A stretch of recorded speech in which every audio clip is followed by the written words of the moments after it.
بسم اللہ الرحمن الرحیم۔ تمام تعریفیں اللہ تعالیٰ کے لیے، کروڑوں درود و سلام حضور اکرم صلی اللہ تعالیٰ علیہ وسلم پر۔ ناظرین، میں ہوں محمد فضل اور اقرا وائس پر آپ کا خوش آمدید کرتا ہوں۔ مثنوی شریف میں یہ حکایت درج ہے۔ واقعہ کچھ اس طرح ہے کہ حضرت موسیٰ علیہ السلام کے پاس ایک شخص حاضر ہوا اور کہنے لگا، حضور مجھے جانوروں کی بولیاں سکھا دیجیے، مجھے اس بات کا بڑا شوق ہے۔ آپ نے فرمایا کہ تمہارا یہ شوق اچھا نہیں، تم اس بات کو رہنے دو۔ اس نے کہا، آپ کا اس میں کیا نقصان ہے حضور، میرا ایک شوق ہے، اسے پورا کر ہی دیجیے۔ حضرت موسیٰ علیہ السلام نے اللہ تعالیٰ سے عرض کی کہ مولا، یہ بندہ مجھ سے اس بات کا اصرار کر رہا ہے، ارشاد فرما کہ میں کیا کروں۔ حکم ہوا کہ جب یہ شخص باز نہیں آتا تو تم اسے جانوروں کی بولیاں سکھا دو۔ چنانچہ حضرت موسیٰ علیہ السلام نے اسے جانوروں کی بولیاں سکھا دیں۔ اس شخص نے ایک مرغ اور ایک کتا پال رکھا تھا۔ ایک دن کھانا کھانے کے بعد اس کی خادمہ نے دسترخوان جو جھاڑا تو روٹی کا ایک ٹکڑا گرا۔ اس کا کتا اور مرغ دونوں اس کی طرف لپکے اور وہ روٹی کا ٹکڑا اس مرغ نے اٹھا لیا۔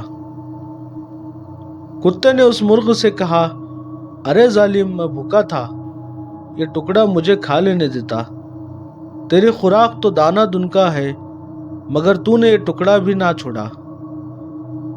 مرغ بولا، گھبراؤ نہیں، کل ہمارے مالک کا یہ بیل مر جائے گا، تم کل جتنا چاہو گے اس کا گوشت کھا لینا۔ اس شخص نے ان کی یہ گفتگو سن کر فوراً بیل کو بیچ ڈالا۔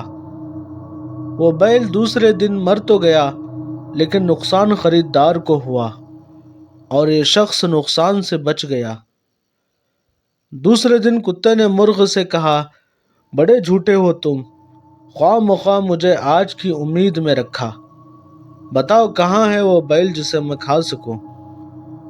مرغ نے کہا، میں جھوٹا نہیں ہوں، ہمارے مالک نے نقصان سے بچنے کے لیے وہ بیل بیچ ڈالا ہے اور اپنی بلا کو دوسرے کے سر ڈال دی ہے۔ مگر لو سنو، کل ہمارے مالک کا گھوڑا مرے گا، کل گھوڑے کا گوشت جی بھر کے کھانا۔ اس شخص نے یہ بات سنی اور گھوڑا بھی بیچ ڈالا۔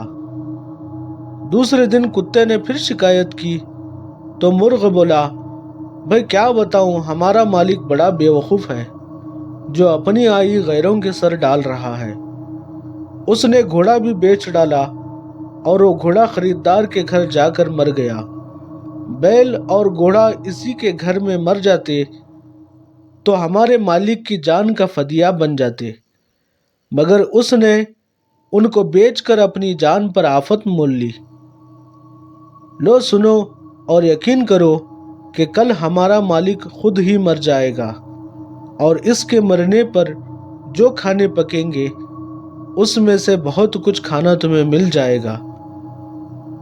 اس شخص نے جب یہ بات سنی تو ہوش اڑ گئے کہ اب کیا کروں، کچھ سمجھ میں نہ آیا، اور دوڑا دوڑا حضرت موسیٰ علیہ السلام کے پاس آیا اور بولا، حضور میری غلطی معاف فرمائیے اور موت سے مجھے بچا لیجیے۔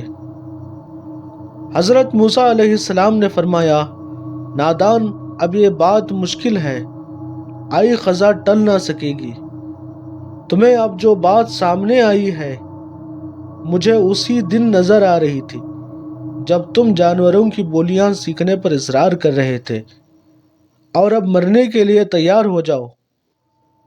چنانچہ دوسرے دن وہ شخص مر گیا۔